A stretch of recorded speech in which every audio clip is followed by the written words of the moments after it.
میں آج خصوصی طور پر خیبر پختونخوا کی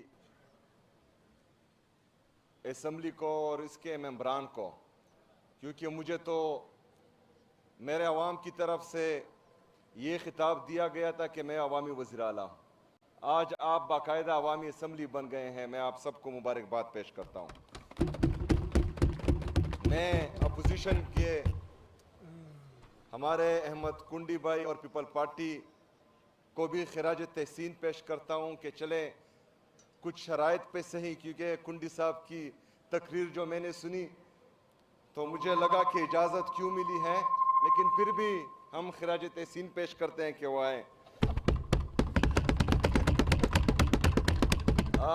جناب اسپیکر، جیل میں فرق ہوتا ہے، کوئی 10 سال گزارتا ہے، کوئی 30 سال گزارتا ہے، لیکن کرپشن میں جیل جانا اور کسی خاص مقصد کے لیے جیل جانا، اس میں بہت بڑا فرق ہوتا ہے۔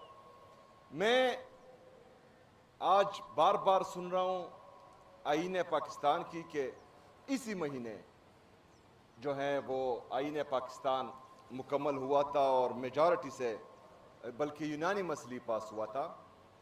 حقیقت میں ذوالفقار علی بھٹو صاحب کو ہم خراج تحسین پیش کرتے ہیں اور یہ بہت بڑا تحفہ تھا، لیکن پھر داماد اور پوتے نے کچھ تو 9 اپریل 2022 کو اس کو تباہ و برباد کیا، لیکن مسلسل ترامیم کرتے کرتے یہ کیل ٹوکتے ٹوکتے 27ویں آئینی ترمیم پر جو ہے اس کے تابوت میں سارے کیل ٹوک دیے، اور ابھی جو ہے یہ آئین دفن ہو چکا ہے، اور یہ بھی ان کے مرہون منت ہے مسلسل۔ جناب اسپیکر، آج خصوصی طور پر میں یہ عوامی اسمبلی اس لیے لگانا چاہ رہا تھا تاکہ دنیا کو ہم دکھا سکے کہ آج کنڈی صاحب، کیونکہ یہ ہمیشہ اس طرح باتیں نہیں کرتے، یہ بہت اچھی باتیں کرتے ہیں، لیکن آج یہاں آئے تو کچھ باتیں جو ہیں کسی اور کی ہیں۔ میں بتانا چاہتا ہوں، میں پوری دنیا کو یہ دکھانا چاہتا ہوں، اور میں دکھاتا بھی آ رہا ہوں 5 مہینے سے، کہ جب میرا نام آیا آپ سب نے دیکھا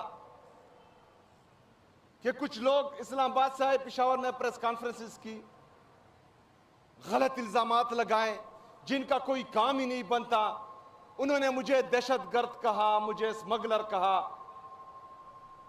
یہ میری توہین نہیں تھی، یہ آپ سب کی توہین تھی، یہ پوری اسمبلی کی توہین تھی، یہ ہر منتخب نمائندے کی توہین تھی، لیکن ہم نے برداشت کیا، ہم نے ری ایکٹ نہیں کیا، ہم نے غیر آئینی غیر قانونی کام نہیں کیا۔ اس کی باوجود بھی ہم آئین اور قانون کو فالو کرتے رہے۔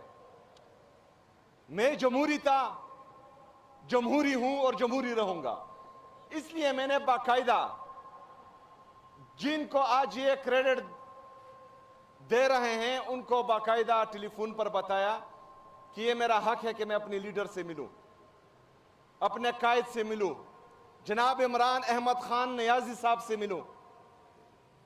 انہوں نے کہا پوچھ کر بتاتا ہوں۔ میں نے کہا پوچھیں پھر بتائیں، لیکن نہیں بتایا، میں نہیں مل پایا۔ پھر میں نے لیٹرز لکھے، نیشنل اسمبلی کو لیٹر لکھے، وزیر اعظم کو لیٹر لکھے، پنجاب کی گورنمنٹ کو لیٹر لکھے، چیف جسٹس اسلام آباد ہائی کورٹ کو لیٹر لکھے، چیف جسٹس سپریم کورٹ کو لیٹرز لکھے۔ پھر گیا میں نے پٹیشن دائر کی، پھر 3 ججز نے آرڈر دیے کہ میں اپنے لیڈر اپنے قائد جناب عمران خان صاحب سے ملوں۔ ایک جیل کے سپرڈنٹ نے، مطلب یہ جس آئین کی بات کر رہے ہیں تو 27ویں آئینی ترمیم کے ذریعے اتنا مفلوج کر دیا ان عدالتوں کو کہ 3 ججز کے آرڈر جو ہیں ایک جیل کا سپرڈنٹ نہیں مان رہا۔ ایک جیل کے سپرڈنٹ کی کیا حیثیت ہے؟ لیکن 3 ججز کے اسپیکر صاحب وہ آرڈرز نہیں مان رہا۔ یہ کس کے مرہون منت ہے؟ جمہوریت کو یہاں تک کس نے پہنچایا؟ آئین کو یہاں تک کس نے پہنچایا؟ جوڈیشری کو تباہ و برباد کس نے کیا؟ انہوں نے کیا۔ کس کے لیے کیا؟ ہم نے تو ساری عمر اپوزیشن میں نہیں رہنا، ہم نے تو ساری عمر جو ہے اس طرح نہیں رہنا. کل آپ کی باری ہوگی، آپ جو ہیں وفاق میں اپوزیشن میں ہوں گے، کسی اور کیا نمبر ہوگا. تو اس سے تو جمہوریت کو نقصان پہنچا ہے. ہم ہوں گے یا نہیں ہوں گے، آپ ہوں گے یا نہیں ہوں گے، کسی اور نے آنا ہے، کسی اور نے منتخب ہو کر اس اسمبلی کا حصہ بننا ہے، اس کے ساتھ بھی یہی حال ہوگا. جناب اسپیکر، عمران خان صاحب اور ان کی اہلیہ بشرا بی بی صاحبہ، ان کو شدید تکلیف ہے، ان کی صحت کا ایشو ہے. عمران خان صاحب 1000 سے زیادہ دن گزار چکے ہیں جیل میں، ایک دن بھی انہوں نے جو ہے اپنی صحت کی شکایت نہیں کی، ایک دن کے لیے بھی انہوں نے بہانہ نہیں بنایا. اس وقت بھی وہ شدید تکلیف میں ہیں، اس کے باوجود بھی وہ بہانہ نہیں بنا رہے ہسپتال جانے کا. ان کی اہلیہ بشرا بی بی صاحبہ جو ایک باحیا اور غیر سیاسی خاتون ہے، وہ غیر ضروری نہ پریس کانفرنسز کرتی ہیں، نہ سیاسی ایکٹیویٹیز کرتی ہیں، لیکن ان کے صحت کا ایشو ہے، غیر قانونی ناحق قید کیا ہوا ہے ان کو. نہ ہی ان کی فیملی کو ان سے ملنے دیا جا رہا ہے، اور جب صحت کا ایشو آیا، آنکھ کا ایشو آیا، بدقسمتی سے عمران خان صاحب کی بھی رائٹ آئی میں دائیں آنکھ میں مسئلہ ہے، بشرا بی بی صاحبہ کی بھی دائیں آنکھ میں مسئلہ ہے. تو یہ ایک سوچے سمجھے منصوبے کے تحت ہو رہا ہے. اسپیکر صاحب، یہ میرے لیڈر میں رکھا ہے، جناب عمران خان صاحب کو کمزور کرنے کی کوشش کی جا رہی ہے. اس کے لیے ایک عورت کا استعمال کیا جا رہا ہے، اس پر یہ چپ ہے، کچھ نہیں بولتے. ہم کیا مانگ رہے ہیں؟ ہم مانگ رہے ہیں کہ عمران خان صاحب اور ان کی اہلیہ بشرا بی بی صاحبہ کا علاج ہو، ان کے ذاتی ڈاکٹرز کی نگرانی میں، ان کی فیملی کی موجودگی میں، اور ایک اچھا ہسپتال میں. اس میں کوئی غیر آئینی بات ہے، غیر قانونی بات ہے؟ یہ ہمارا ساتھ نہیں دے رہے. کلیل کا نمبر بھی آئے گا. اس سے پہلے بھی جو ہے ہم نے دیکھا ہے ان کے نمبر آئے ہیں، لیکن وہ جیل نہیں ہوتی تھی، وہاں تو اے سی بھی ہوتا تھا، وہاں ٹی وی بھی ہوتا تھا، وہاں پر ٹبر کے ٹبر ملنے بھی جاتے تھے. جب یہاں سے لندن بھاگتے تھے، یہاں سے جدہ بھاگتے تھے، تو یہاں سے پورے ٹبر وہاں ملنے جاتے تھے، وہ بھی سرکاری پیسوں پر، عوام کے ٹیکس کے پیسوں سے. لیکن ہمیں نہیں ملنے دیا جا رہا، نہ ان کی فیملی کو، جو جین مینول کے مطابق ہے. تو جناب اسپیکر، انتشاری کہے چلے، عادت ہوگی یا مجبوری ہوگی، لیکن جب تمام آئینی اور قانونی راستے ہم نے اپنائے اور ہمیں راستہ نہیں دیا جا رہا، ہمیں مسلسل بند گلی میں گھسیٹا جا رہا ہے، ہمارے لیے سارے قانونی اور آئینی راستے بند کر دیے جائیں گے، تو ہم پھر کیا کریں گے؟ احتجاج نہیں کریں گے؟ مجھے بتائیں اسپیکر صاحب، یہ مجھے لا کر دکھائے کہ 26 سال میں عمران خان صاحب نے کون سا غیر آئینی غیر قانونی کام کیا ہے؟ 126 دن کا دھرنا ہوا ہے، ہم نے ایک گملہ بھی نہیں توڑا.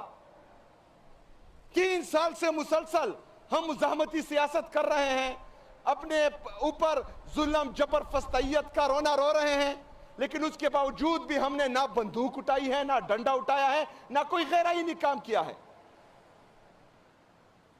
لیکن جب اتنے ظلم جبر فسطائیت کے باوجود بھی جب پاکستان کی بات آئی، یہ اسپیکر صاحب انتہائی ضروری ہے.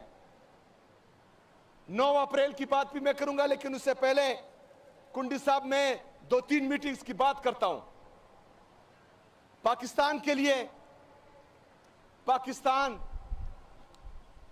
ہم سب کا ہے، مشترکہ ہے. کوئی آج اقتدار میں ہوگا، کوئی نہیں ہوگا، کوئی آج عہدے پر فائز ہے، کل نہیں ہوگا. لیکن جب کرائسس آئے، جناب اسپیکر، میں اپنا پولیٹیکل کیپٹل ایٹ سٹیک کر کے جو ہے وفاقی حکومت کی میٹنگز میں گیا، اور وہاں پر میں نے بولا، ان کا پریزیڈنٹ بھی موجود تھا، ان کا جعلی وزیر اعظم بھی موجود تھا، باقی لوگ بھی موجود تھے. میں نے وہاں پر یہ کہا کہ آج میں اپنا پولیٹیکل کیپٹل ایٹ سٹیک کر کے آپ کی اس میٹنگ میں آیا ہوں، لیکن میں یہ بھی امید کرتا ہوں کہ آج میں پاکستان کے لیے یہاں بیٹھا ہوں، کل کو آپ پولیٹیکل ڈسکریمنیشن ختم کریں گے، آپ ہمارے ورکر کے ساتھ زیادتی نہیں کریں گے، آپ ہمارے لوگوں پر جو ہے لاٹھی چارج اور یہ باقی چیزیں نہیں کریں گے۔ لیکن اسپیکر صاحب اس کے اگلے ہی دن عمران خان سے آپ کی بہنوں پر لاٹھی چارج بھی کیا گیا اور آنسو شیل بھی پھینکے گئے۔ جناب اسپیکر، ہم نے 9 اپریل کا جلسہ پاکستان کے لیے، کیونکہ پاکستان کی پذیرائی ہو رہی تھی، 24 سال بعد 2002 میں عمران خان صاحب کہتا تھا کہ گیو پیس اے چانس، 2002 سے لے کر آج تک عمران خان صاحب کہتا تھا کہ ملٹری آپریشن کسی مسئلے کا حل نہیں ہے، ہمیشہ ٹاکس کرے، ڈائیلاگز کرے۔ 2026 میں اس بات پر جو ہے پاکستان کی لیڈرشپ آتی ہے، دنیا میں پذیرائی ملتی ہے، لیکن اس کے باوجود ظلم، جبر، فسطائیت کے باوجود عمران خان صاحب نے 9 اپریل کا جلسہ کینسل کیا۔ لیکن اس کے بعد کیا ہوا؟ عمران خان صاحب کی بہنوں کو عمران خان صاحب سے ملنے نہیں دیا گیا، بشرا بی بی صاحبہ کی بیٹی کو ان سے ملنے نہیں دیا گیا۔ تو ہم تو کر رہے ہیں پاکستان کے لیے، آپ کیا کر رہے ہو؟ کس طرف لے کے جا رہے ہو پاکستان کو؟ ہم کہاں جائیں گے پھر؟ احتجاج نہیں کریں گے تو کیا کریں گے؟